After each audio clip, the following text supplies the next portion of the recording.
गौर से देखिए इन तस्वीरों को। ये सड़क पर पड़ी हुई लाशें नहीं हैं जिन पर कफन पड़ा हुआ है। ये जंतर मंतर है, दिल्ली का जंतर मंतर। संसद से सिर्फ 2 किलोमीटर की दूरी पर यह वो जगह है जहां लोग अपना आक्रोश प्रकट करने आए हैं। और जो लोग यहां लेटे हैं वो आम लोग नहीं हैं। इनमें बजरंग पुनिया और साक्षी मलिक जैसे ओलंपिक में भारत के लिए कुश्ती में पदक दिलाने वाले पहलवान हैं। और इसमें हैं विनेश फोगाट, जिन्होंने विश्व कुश्ती चैंपियनशिप में भारत का नाम रोशन किया है। नमस्कार दोस्तों, मैं हूं आपका पंकज और आप देख रहे हैं डॉक्टर पंकज स्पीक्स। आज की ये जो कहानी है वो बेहद तकलीफदेह है। क्या आप यकीन करेंगे कि इस देश में तमाम ऐसे पहलवान, महिला पहलवान जिन्होंने देश का नाम रोशन किया है, अपनी जिंदगी लगा दी है तिरंगा को फहराने के लिए ऊंचे से ऊंचा, अगर वो इस बात की शिकायत करें कि उनके साथ बलात्कार हुआ है तो उसकी एफआईआर भी दर्ज ना हो। ये जो अभी हमने आपको दृश्य दिखाया जंतर मंतर का, ये दरअसल तमाम वो पहलवान हैं जो ये कह रहे हैं कि 7 लड़कियों के साथ, जी हां, 1 2 3 4 नहीं, 7 लड़कियों के साथ यौन शोषण हुआ है, जिसमें एक लड़की तो महज 16 साल की है, यानी नाबालिग है। पॉक्सो का मामला तुरंत दर्ज होना चाहिए, लेकिन नहीं दर्ज हुआ क्योंकि आरोप लग रहा है भारतीय कुश्ती महासंघ के जो अध्यक्ष हैं ब्रजभूषण शरण सिंह पर। और आप कह सकते हैं कि ऐसी क्या बात है, इस देश में अगर आरोप है तो एफआईआर तो दर्ज होगा। लेकिन नहीं साहब, वो भारतीय जनता पार्टी के सांसद हैं, 1-2 बार के नहीं 6 बार के सांसद हैं और उन पर प्रधानमंत्री मोदी जी की कृपा है। वरना क्या वजह थी कि अब तक वो इस मसले पर अपना मुंह भी नहीं खोलते। वो लगातार बेटी बचाओ बेटी पढ़ाओ की बात करते हैं। यही नहीं, जब ये महिला पहलवान बाहर से, विदेशों से मेडल लेकर आते हैं तो उनके साथ फोटो खिंचाते हैं प्रधानमंत्री जी, उन्हें अपनी बेटी बताते हैं। लेकिन आज जब बेटियां ये कह रही हैं कि उनके साथ ऐसी घटना हुई तो एफआईआर भी दर्ज नहीं हो रही है। और यह मसला सिर्फ 1 बार का नहीं है, 2 बार का नहीं है। 3 महीने पहले जनवरी में इन्हीं लोगों ने जंतर मंतर पर धरना दिया था, यही कहते हुए कि उनके साथ अन्याय हो रहा है। तब यह कोशिश की गई कि यह मसला ज्यादा तूल ना पकड़े, आनन फानन में कमेटी बना दी गई और इन पहलवानों से यह कहा गया कि आप दूसरे लोगों से मदद मत लीजिए, नहीं तो यह पूरा मसला राजनीतिक हो जाएगा। पहलवानों ने सरकार पर विश्वास किया और कहा सबसे कि आप दूर रहिए। पर आज वो कह रहे हैं कि वे ठगे गए। अब वो साफ कह रहे हैं, सबसे अपील कर रहे हैं कि आप आइए, हमारा साथ दीजिए। आप सुनिए, खुद अपने कानों से सुनिए, आंखों से देखिए, उस पीड़ा को महसूस कीजिए जो हमारी ये महिला पहलवान कह रही हैं। और हम नहीं चाहते कि हमारी जो आने वाली जो लड़कियां हैं जिन्होंने ब्रजभूषण शरण के खिलाफ में आवाज़ उठाई है, जो उसने शोषण किया हमारी लड़कियों का, तो वो लड़कियों को इंसाफ मिलना चाहिए। अगर आज उनको इंसाफ नहीं मिला तो कोई भी लड़की जो रेसलिंग में इतना नाम कमाया है, जो लड़कियां इतना बढ़ चढ़ के आज हिस्सा ले रही हैं, वो रेसलिंग जैसे गेम को छोड़ के किसी दूसरे गेम में जाएंगी या बिल्कुल उनके जो फैमिली के लोग हैं उनको कहीं बिल्कुल घर पे ना रख ले, तो उनके भविष्य का भी सवाल है और हमारे आत्मसम्मान की भी लड़ाई है। प्लीज़ हमारे इस भविष्य की लड़ाई में और हमारे आत्मसम्मान के और हमारी कुश्ती की भलाई के लिए प्लीज़ हमारा साथ दीजिए। जैसा कि आप सब लोग जानते हैं कि पिछला धरना किन लोगों की वजह से ख़राब हुआ है, हमें झांसे में ले लिया गया। तो अभी यही समय है कि आप सब लोग आओ, हमारा समर्थन करो।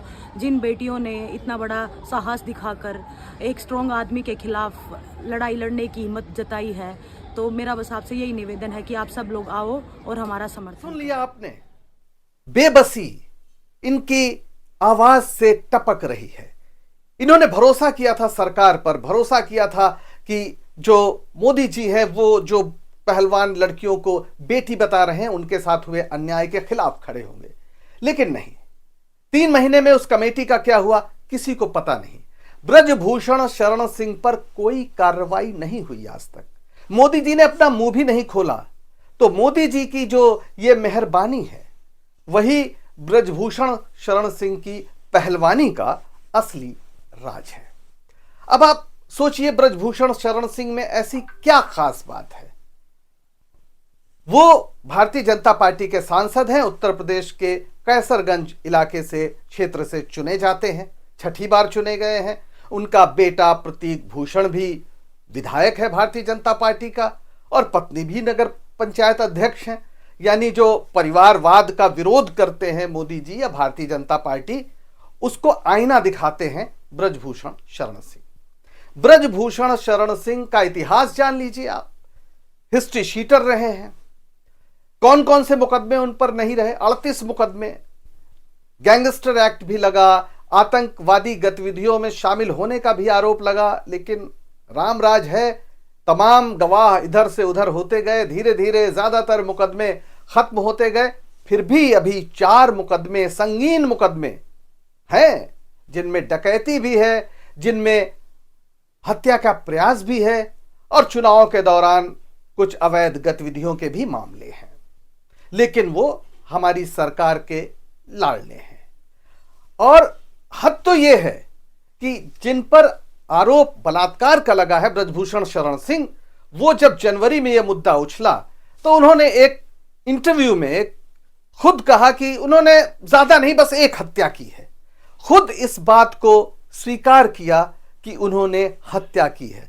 पर आपने नहीं देखा होगा कि मीडिया में यह मुद्दा कहीं उछला हो, कहीं यह कहा गया हो कि आखिर हत्या का जो गुनहगार होता है वो या तो आजीवन कारावास पाता है या फिर उसे फांसी होती है। लेकिन ये तो बाकायदा संसद में है, कोई कार्रवाई नहीं हुई। आखिर क्यों, जब खुद वो कबूल कर रहे हैं? और उसके बाद भी चाहे वो उत्तर प्रदेश सरकार हो, चाहे वो मोदी सरकार हो, वो कुछ बोलने को तैयार नहीं है। आप समझ लीजिए, ये है इस सरकार की असलियत। आज ये पहलवान जिन्होंने देश का नाम रोशन किया है, अंधेरे में है, और वो साफ कह रहे हैं कि उनके साथ छल हुआ है। और जो भारतीय कुश्ती महासंघ है, वो दरअसल लड़कियों के यौन शोषण का अड्डा बना हुआ है। जो इसके अध्यक्ष हैं, उनकी वजह से। हम नहीं जानते सच्चाई क्या है, लेकिन इतना जानते हैं कि अगर आरोप ऐसा लगता है तो यह सुप्रीम कोर्ट का भी ऑर्डर है कि तुरंत एफआईआर दर्ज होनी चाहिए। और अभी जब 21 अप्रैल को ये तमाम लोग दिल्ली पुलिस के पास गए कि भाई हमारी एफआईआर दर्ज करिए, तो दिल्ली पुलिस ने एफआईआर दर्ज नहीं की। नतीजा यह है कि ये याचिका 7 लड़कियों ने अब सुप्रीम कोर्ट में दाखिल की है, और सुप्रीम कोर्ट ने कहा है कि यह गंभीर मामला है, और उसने दिल्ली पुलिस से जवाब मांगा है। अब आप सोचिए कि जब दिल्ली में अंतर्राष्ट्रीय स्तर के पहलवान अपने साथ हुए जुल्म का जब मसला उठाते हैं, तो उन पे एफआईआर दर्ज नहीं हो पा रही है। यह दिल्ली है, तो देश के अन्य इलाकों में क्या हाल होगा, बस अब अंदाजा ही लगा सकते हैं। तो ये कहानी हमें डराती भी है और बताती भी है कि भारतीय जनता पार्टी एक ऐसी वॉशिंग मशीन है जिसमें अगर बलात्कार का आरोपी हो, डकैती का आरोपी हो, हत्या का आरोपी हो, डाल दिया जाए तो फिर वो साफ हो जाता है। भ्रष्टाचार का मुद्दा हो, बलात्कार का मुद्दा हो, यह कोई मुद्दा भारतीय जनता पार्टी या प्रधानमंत्री मोदी या उत्तर प्रदेश के मुख्यमंत्री योगी के लिए नहीं है अगर आरोपी भारतीय जनता पार्टी में हो, और नाम वैसे भी ब्रजभूषण शरण सिंह है, अतीक या मुख्तार नहीं है। अब आप खुद समझिए कि देश में क्या चल रहा है। आज के लिए बस इतना ही, दीजिए इजाजत। और हमारे जो YouTube चैनल यानी डॉक्टर पंकज स्पीक्स है, इसको सब्सक्राइब करना ना भूलें। हमारा साथ दें। नमस्ते।